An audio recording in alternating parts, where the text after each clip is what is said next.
بستی کے نخلستانوں میں سے ایک ندی گزرتی تھی۔ بستی والوں نے مویشیوں کے لیے اس ندی کے کنارے ایک تالاب کھود رکھا تھا جو ندی کے پانی سے ہر وقت بھرا رہتا تھا۔ تالاب کے ارد گرد کھجوروں کے درخت ایک دل فریب منظر پیش کرتے تھے۔ بستی کے بچے اکثر اوقات اس جگہ آ کر کھیلا کرتے تھے۔ ایک دن عبداللہ، نعیم اور عذرا بستی کے دوسرے بچوں کے ساتھ اس جگہ کھیل رہے تھے۔ عبداللہ نے اپنے ہم عمر لڑکوں کے ساتھ تالاب میں نہانا شروع کیا۔ نعیم اور عذرا تالاب کے کنارے کھڑے ہوئے بڑے لڑکوں کو پانی میں تیرتے، اچھلتے اور کودتے دیکھ کر خوش ہو رہے تھے۔ نعیم کو کسی بات میں بھی اپنے بھائی سے پیچھے رہنا گوارا نہ تھا۔ ابھی اس نے تیرنا نہیں سیکھا تھا۔ وہ عبداللہ کو تیرتے ہوئے دیکھ کر ضبط نہ کر سکا۔ اس نے عذرا کی طرف دیکھا اور کہا، آؤ عذرا، ہم بھی نہائیں۔ عذرا نے کہا، نہیں، امی خفا ہوں گی۔ عبداللہ سے کیوں خفا نہیں ہوتی، ہم سے کیوں ہوں گی؟ وہ بڑا ہے، اسے تیرنا آتا ہے، اس لیے امی جان خفا نہیں ہوتی۔ ہم گہرے پانی میں نہیں جائیں گے، چلو۔ نہیں، عذرا نے سر ہلاتے ہوئے کہا، تم ڈرتی ہو؟ نہیں، تو چلو پھر۔ جس طرح نعیم ہر بات میں عبداللہ کی تقلید کرنے بلکہ اس سے سبقت لے جانے کی کوشش کرتا تھا، اسی طرح عذرا بھی نعیم کے سامنے اپنی کمزوری کا اعتراف کرنا گوارا نہ کرتی۔ نعیم نے ہاتھ بڑھایا اور عذرا اس کا ہاتھ پکڑ کر پانی میں کود پڑی۔ کنارے پر پانی زیادہ گہرا نہ تھا، لیکن وہ آہستہ آہستہ گہرے پانی کی طرف بڑھ رہے تھے۔ عبداللہ اور دوسرے بچے مقابل کے کنارے کھجور کے ایک خمدار درخت پر باری باری چڑھ کر پانی میں چھلانگیں لگا رہے تھے۔ عبداللہ کی نظر نعیم اور عذرا پر اس وقت پڑی جب پانی ان کی گردنوں کے برابر آ چکا تھا۔ دونوں نے ایک دوسرے کا ہاتھ بدستور پکڑا ہوا تھا۔ عبداللہ نے گھبرا کر چلانا شروع کیا، لیکن اس کی آواز پہنچنے سے پہلے عذرا اور نعیم گہرے پانی میں ہاتھ پاؤں مار رہے تھے۔ عبداللہ تیزی سے تیرتا ہوا ان کی طرف بڑھا۔ اس کے پہنچنے سے پہلے نعیم کا پاؤں زمین پر لگ چکا تھا، لیکن عذرا ڈبکیاں کھا رہی تھی۔ عبداللہ نعیم کو محفوظ دیکھ کر عذرا کی طرف بڑھا۔ عذرا ابھی تک ہاتھ پاؤں مار رہی تھی۔ وہ عبداللہ کے قریب آتے ہی اس کے گلے میں بازو ڈال کر لپٹ گئی۔ عبداللہ میں اس کا بوجھ سہار کر تیرنے کی طاقت نہ تھی۔ عذرا اس کے ساتھ بری طرح چمٹی ہوئی تھی اور اس کے بازو پوری طرح حرکت نہیں کر سکتے تھے۔ وہ 2-3 بار پانی میں ڈوب ڈوب کر ابھرا۔ اتنی دیر میں نعیم کنارے پر پہنچ چکا تھا۔ اس نے باقی لڑکوں کے ساتھ مل کر چیخو پکار شروع کر دی۔ ایک چرواہا اونٹوں کو پانی پلانے کے لیے تالاب کی طرف آ رہا تھا۔ لڑکوں کی چیخو پکار سن کر بھاگا اور تالاب کے کنارے سے یہ منظر دیکھتے ہی کپڑوں سمیت پانی میں کود پڑا۔ اتنی دیر میں عذرا بے ہوش ہو کر عبداللہ کو اپنے ہاتھوں کی گرفت سے آزاد کر چکی تھی اور وہ ایک ہاتھ سے عذرا کے سر کے بال پکڑ کر دوسرے ہاتھ سے تیرنے کی کوشش کر رہا تھا۔ چرواہے نے تیزی کے ساتھ جھپٹ کر عذرا کو اوپر اٹھا لیا۔ عبداللہ عذرا سے نجات پا کر آہستہ آہستہ تیرتا ہوا کنارے کی طرف بڑھا۔ چرواہا عذرا کو لے کر پانی سے باہر نکلا اور تیزی سے صابرہ کے گھر کی طرف چل دیا۔ عبداللہ کے تالاب سے نکلتے ہی نعیم جھٹ دوسرے کنارے پر گیا اور عبداللہ کے کپڑے اٹھا لایا۔ عبداللہ نے کپڑے پہنتے ہوئے نعیم پر ایک قہر آلود نگاہ ڈالی۔ نعیم پہلے ہی آبلہ بن رہا تھا، بھائی کے غصے کی تاب نہ لا سکا اور سسکیاں لینے لگا۔ عبداللہ نے نعیم کو روتے ہوئے بہت کم دیکھا تھا۔ اس موقع پر نعیم کے آنسو اس کا دل موم کر دینے کے لیے کافی تھے۔ اس نے کہا، بہت گدھے ہو تم، چلو گھر۔ نعیم نے سسکیاں لیتے ہوئے کہا، امی جان ماریں گی، میں نہیں جاؤں گا۔ نہیں ماریں گی، چلو، عبداللہ نے اسے تسلی دیتے ہوئے کہا۔ عبداللہ کے تسلی آمیز لفظ سنتے ہی نعیم کے آنسو خشک ہو گئے اور وہ بھائی کے پیچھے ہو لیا۔ چرواہا عذرا کو اٹھائے ہوئے صابرہ کے گھر پہنچا تو صابرہ کی پریشانی کی کوئی انتہا نہ رہی۔ پڑوس کی چند اور عورتیں بھی اکٹھی ہو گئیں۔ بہت کوشش کے بعد عذرا کو ہوش میں لایا گیا۔ صابرہ نے چرواہے کی طرف متوجہ ہو کر کہا، یہ نعیم کی شرارت ہوگی، میں اسے عذرا کے ساتھ باہر بھیجتے ہوئے ہمیشہ ڈرا کرتی تھی، پرسوں ایک لڑکے کا سر پھوڑ دیا، اچھا آج وہ گھر آئے صحیح۔ چرواہے نے کہا، اس میں نعیم کا کوئی قصور نہیں، وہ بیچارہ تو کنارے پر کھڑا چیخو پکار کر رہا تھا میں اس کی آواز سن کر بھاگتا ہوا تالاب پر پہنچا تو آپ کے بڑے لڑکے نے عذرا کو بالوں سے پکڑا ہوا تھا اور وہ غوطے کھا رہی تھی۔ عبداللہ، صابرہ نے حیران ہو کر کہا، وہ تو ایسا نہیں۔ چرواہے نے کہا، آج تو میں بھی اس کی یہ حرکت دیکھ کر بہت حیران ہوا۔ اگر میں موقع پر نہ پہنچتا تو اس نے معصوم لڑکی کو ڈبو دیا تھا۔ اتنے میں عبداللہ گھر پہنچا۔ نعیم اس کے پیچھے پیچھے سر جھکائے آ رہا تھا۔ جب عبداللہ صابرہ کے روبرو ہوا تو نعیم اس کے پیچھے ہٹ کر کھڑا ہو گیا۔ صابرہ غضبناک ہو کر بولی، عبداللہ، جاؤ، میری آنکھوں سے دور ہو جاؤ۔ میرا خیال تھا کہ تم میں شعور ہے، مگر آج تم نعیم سے بھی 4 قدم آگے بڑھ گئے۔ عذرا کو ڈبونے کے لیے ساتھ لے گئے تھے۔ عبداللہ، جو سارا راستہ نعیم کو بچانے کی تجاویز سوچتا آیا تھا، اس غیر متوقع استقبال پر حیران ہوا۔ وہ سمجھ چکا تھا کہ یہ قصور نعیم کی بجائے اس کے سر پر تھوپا جا رہا ہے۔ اس نے پیچھے مڑ کر دیکھا۔ ننھے بھائی کی نگاہیں التجا کر رہی تھی کہ مجھے بچاؤ۔ عبداللہ کو اس کے بچانے کی یہی صورت نظر آئی کہ وہ ناکردہ گناہ اپنے سر لے لے۔ یہ سوچ کر وہ خاموش کھڑا ماں کی ڈانٹ ڈپٹ سنتا رہا۔ رات کے وقت عذرا کو زکام کے ساتھ بخار کی شکایت ہو گئی۔ صابرہ عذرا کے سرہانے بیٹھی اس کا سر دبا رہی تھی۔ نعیم بھی نہایت غمگین صورت بنائے پاس بیٹھا تھا۔ عبداللہ اندر داخل ہوا اور چپکے سے صابرہ کے قریب آ کر کھڑا ہو گیا۔ صابرہ اس کی آمد سے بے خبر عذرا کا سر دباتی رہی۔ نعیم نے ہاتھ سے عبداللہ کو چلے جانے کا اشارہ کیا اور مکہ دکھا کر اسے اشاروں میں یہ بتانے کی کوشش کی کہ چلے جاؤ ورنہ خیر نہیں۔ عبداللہ نے اس کے اشاروں کے جواب میں سر ہلا کر جواب دیا کہ نہیں جاؤں گا۔ نعیم کو اشارہ کرتے دیکھ کر صابرہ نے عبداللہ کی طرف نگاہ اٹھائی۔ عبداللہ ماں کی غضب آلود نظروں سے گھبرا گیا۔ اس نے کہا، امی، اب عذرا کیسی ہے؟ صابرہ پہلے ہی بھری بیٹھی تھی، اب ضبط نہ کر سکی۔ ٹھہرو، میں تمہیں بتاتی ہوں۔ یہ کہہ کر وہ اٹھی اور عبداللہ کو کان سے پکڑ کر باہر لے آئی۔ صحن کی ایک طرف استبل تھا۔ صابرہ نے عبداللہ کو وہاں لے جا کر کہا، عذرا کو اس لیے دیکھنے گئے تھے کہ وہ ابھی تک مری کیوں نہیں، تم رات یہیں بسر کرو۔ عبداللہ کو یہ حکم دے کر صابرہ پھر عذرا کے سرانے آ بیٹھی۔ جب نعیم کھانا کھانے بیٹھا تو اسے بھائی کا خیال آیا اور لقمہ اس کے حلق میں اٹک کر رہ گیا۔ اس نے صابرہ سے ڈرتے ڈرتے پوچھا، امی جان، بھائی کہاں ہے؟ وہ آج استبل میں رہے گا۔ امی، اسے کھانا دے آؤں؟ نہیں، خبردار، اس کے پاس گیا تو۔ نعیم نے چند بار لقمہ اٹھایا مگر اس کا ہاتھ منہ تک پہنچ کر رک گیا۔ کھاتے نہیں؟ صابرہ نے پوچھا۔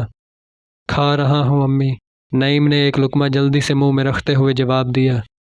صابرہ عشاء کی نماز کے لیے وضو کرنے اٹھی اور جب وضو کر کے واپس آئی تو نعیم کو اسی حالت میں بیٹھے ہوئے دیکھ کر کہا، نعیم، تم نے آج بہت دیر لگائی، ابھی تک کھانا نہیں کھایا؟ نعیم نے جواب دیا، کھا چکا ہوں۔ صابرہ نے برتن جن میں کھانا ابھی تک ویسے ہی تھا اٹھا کر دوسرے کمرے میں رکھ دیے اور نعیم کو سو جانے کے لیے کہا۔ نعیم اپنے بستر پر جا کر لیٹ گیا۔ جب صابرہ نماز کے لیے کھڑی ہو گئی تو وہ چپکے سے اٹھا اور دبے پاؤں دوسرے کمرے سے کھانا اٹھا کر استبل کی طرف چل دیا۔ عبداللہ چرنی پر بیٹھا ایک گھوڑے کے منہ پر ہاتھ پھیر رہا تھا۔ چاند کی روشنی دروازے کے راستے عبداللہ کے چہرے پر پڑ رہی تھی۔ نعیم نے کھانا اس کے سامنے رکھ دیا اور کہا، امی جان، نماز پڑھ رہی ہیں، جلدی سے کھا لو۔ عبداللہ نعیم کی طرف دیکھ کر مسکرایا اور بولا، لے جاؤ، میں نہیں کھاؤں گا۔ کیوں، مجھ سے خفا ہونا؟ اس نے آنکھوں میں آنسو لا کر کہا، نہیں نعیم، امی جان کا حکم ہے، تم جاؤ۔ میں نہیں جاؤں گا، میں بھی یہیں رہوں گا۔ جاؤ نعیم، تمہیں امی جان ماریں گی۔ نہیں، میں نہیں جاؤں گا، نعیم نے عبداللہ سے لپٹتے ہوئے کہا۔ نعیم کے اصرار پر عبداللہ خاموش ہو گیا۔ ادھر صابرہ نے نماز مکمل کی۔ مامتہ زیادہ ضبط کی طاقت نہ رکھتی تھی۔ اف، میں کتنی ظالم ہوں، اسے خیال آیا اور نماز مکمل کرتے ہی استبل کی طرف چل دی۔ نعیم نے ماں کو آتے دیکھا تو چھپنے کی بجائے بھاگ کر اس کی ٹانگوں سے لپٹ گیا اور چلایا، امی، بھائی کا کوئی قصور نہیں، میں عذرا کو گہرے پانی میں لے گیا تھا، بھائی تو اسے بچا رہا تھا۔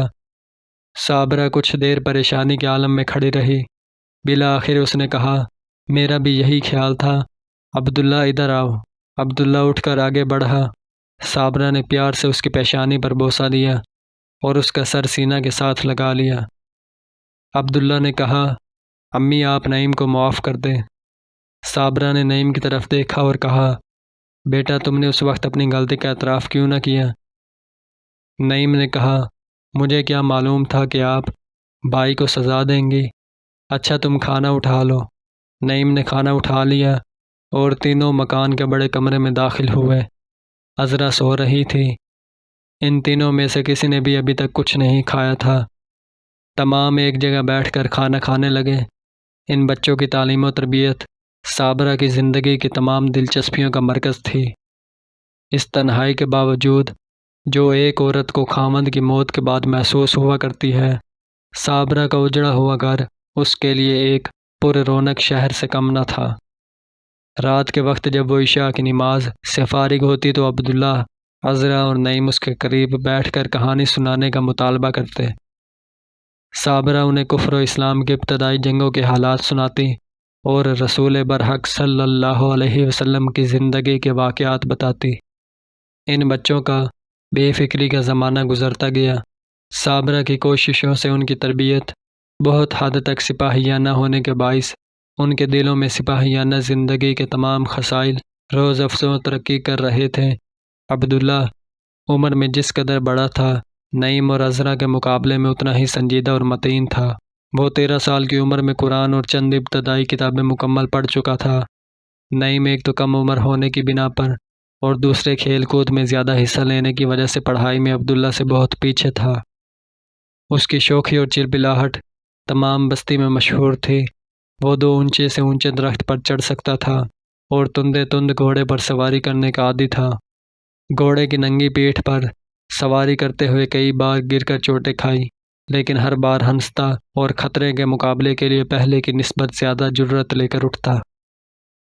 اس نے ابھی عمر کے 11ویں برس میں ہی قدم رکھا تھا کہ بستی کے لوگوں میں اس کی شاہ سواری اور تیر اندازی کا چرچا ہونے لگا۔ ایک دن عبداللہ صابرہ کے سامنے بیٹھا سبق سنا رہا تھا اور نعیم تیر کمان ہاتھ میں لیے مکان کی چھت پر کھڑا ادھر ادھر دیکھ رہا تھا۔ صابرہ نے آواز دی، نعیم نیچے آؤ، آج تم نے سبق یاد نہیں کیا۔ آتا ہوں امی۔ صابرہ پھر عبداللہ کی طرف متوجہ ہو گئی۔ اچانک ایک کوا اڑتا ہوا آیا۔ نعیم نے جلدی سے نشانہ کیا۔ کوا کلا بازیاں کھاتا ہوا صابرہ کے قریب آ گرا۔ صابرہ نے گھبرا کر اوپر دیکھا۔ نعیم کمان ہاتھ میں لیے فاتحانہ انداز میں مسکرا رہا تھا۔ صابرہ نے اپنی مسکراہٹ کو چھپاتے ہوئے کہا، بہت نالائق ہو تم۔ آج بھائی نے کہا تھا کہ تم اڑتے ہوئے پرندے کو نشانہ نہیں بنا سکتے۔ اچھا، بہت بہادر ہو تم۔ آؤ اب سبق سناؤ۔ 14 سال کی عمر میں عبداللہ علوم دینی اور فنون سپاہ گری کی تکمیل کے لیے بصرہ کے ایک مکتب میں داخل ہونے کے لیے رخصت ہوا اور عذرا کی دنیا کی آدھی خوشی اور ماں کی محبت بھرے دل کا ایک ٹکڑا اپنے ساتھ لیتا گیا۔ ان تینوں بچوں کے حالات کو مد نظر رکھتے ہوئے یہ کہنا ضروری نہیں کہ عذرا کو نعیم اور عبداللہ دونوں سے بے حد محبت تھی، لیکن یہ جاننا بھی دلچسپی سے خالی نہیں کہ وہ ان دونوں میں سے کس کو زیادہ چاہتی تھی۔ اس کے معصوم دل پر کون زیادہ گہرے نقوش پیدا کر چکا تھا۔ اس کی آنکھیں کس کو بار بار دیکھنے کے لیے بے قرار رہتی اور اس کے کانوں میں کس کی آواز ایک نغمہ بن کر گونجتی۔ بظاہر عذرا خود بھی اس بات کا فیصلہ نہیں کر سکتی تھی۔ اس کے لیے نعیم اور عبداللہ ایک ہی وجود کے 2 مختلف نام تھے، اور نعیم کے بغیر عبداللہ اور عبداللہ کے بغیر نعیم کا تصور اس کے لیے ناممکن تھا۔ اس نے اپنے دل میں کبھی ان دونوں کا مقابلہ کرنے کی کوشش نہ کی۔ ان دونوں کی موجودگی میں اسے کسی گہری سوچ میں پڑنے کی ضرورت ہی نہ تھی۔ جب ان دونوں میں سے کوئی ہنستا ہوا نظر آتا تو وہ اس کی ہنسی میں شریک ہو جاتی، اور جب کسی کو سنجیدہ دیکھتی تو فوراً سنجیدہ ہو جاتی۔ عبداللہ کے بصرہ چلے جانے کے بعد اسے ان باتوں کے متعلق سوچنے کا موقع ملا۔ اسے معلوم تھا کہ نعیم بھی کچھ عرصہ بعد وہاں چلا جائے گا، لیکن نعیم کی جدائی کا تصور بھی اسے عبداللہ کی جدائی سے زیادہ صبر آزما محسوس ہوتا تھا۔ عبداللہ کا عمر میں بڑا ہونا، اس کی متانت اور سنجیدگی عذرا کے دل میں اس کی محبت کے ساتھ ساتھ اس کی عظمت اور بلندی کا احساس بھی پیدا کر چکی تھی۔ وہ محبت سے زیادہ اس کا احترام کرتی تھی، اسے نعیم کی طرح بھائی جان کہہ کر پکارتی اور اپنے سے الفا والا سمجھتے ہوئے اس کے ساتھ میل جول اور باتوں میں قدر تکلف سے کام لیتی۔ نعیم کی عظمت بھی اس کے دل میں کم نہ تھی، لیکن اس کے ساتھ ایک گہرے لگاؤ نے اسے تکلفات سے بے نیاز کر دیا تھا۔ اس کی دنیا میں عبداللہ سورج کی حیثیت رکھتا تھا، جس کی طرف ہم اس کی خوش نمائی کے باوجود آنکھ اٹھا کر نہیں دیکھ سکتے اور اس کے قریب جانے کے خیال سے گھبراتے ہیں۔ لیکن نعیم اس کے لیے سورج کی ضیاء و تاب کے علاوہ چاند کی سی دل فریبی بھی رکھتا تھا۔ وہ عبداللہ کی ہر بات میں معنی پیدا کرنے کی کوشش کرتی، لیکن نعیم کی ہر بات اسے اپنے منہ سے نکلی ہوئی معلوم ہوتی۔ عبداللہ کے چلے جانے کے بعد نعیم کی عادات میں ایک عجیب تغیر رونما ہوا، شاید اس خیال سے کہ صابرہ عبداللہ کی جدائی کو بہت زیادہ محسوس نہ کرے، یا اس لیے کہ وہ بھی بصرہ کے مدرسے میں داخل ہونے کے لیے بے تاب تھا۔ بہرحال وہ بچپن کی تمام عادات چھوڑ کر پڑھائی میں دلچسپی لینے لگا۔ اس نے ایک دن صابرہ سے سوال کیا، امی مجھے آپ کب بصرہ بھیجیں گی؟ ماں نے جواب دیا، بیٹا جب تک تم اپنی ابتدائی تعلیم مکمل نہیں کر لیتے میں تمہیں وہاں بھیج کر لوگوں سے یہ کہلوانا پسند نہیں کرتی کہ عبداللہ کا بھائی بے علم ہے، گھوڑے پر چڑھنے اور تیر چلانے کے سوا کچھ نہیں جانتا۔ ماں کے یہ الفاظ نعیم کے حساس دل میں نشتر کی طرح چبھے۔ اس نے آنسو ضبط کرتے ہوئے کہا، امی کوئی مجھے جاہل کہنے کی جرت نہیں کرے گا، میں تمام کتابیں اسی سال مکمل کر لوں گا۔ صابرہ نے پیار سے نعیم کے سر پر ہاتھ رکھتے ہوئے کہا، بیٹا تمہارے لیے کوئی بات مشکل نہیں، مصیبت ہے تو یہ کہ تم کچھ کرتے نہیں۔ ضرور کروں گا امی، اب آپ کو مجھ سے یہ شکایت نہ رہے گی۔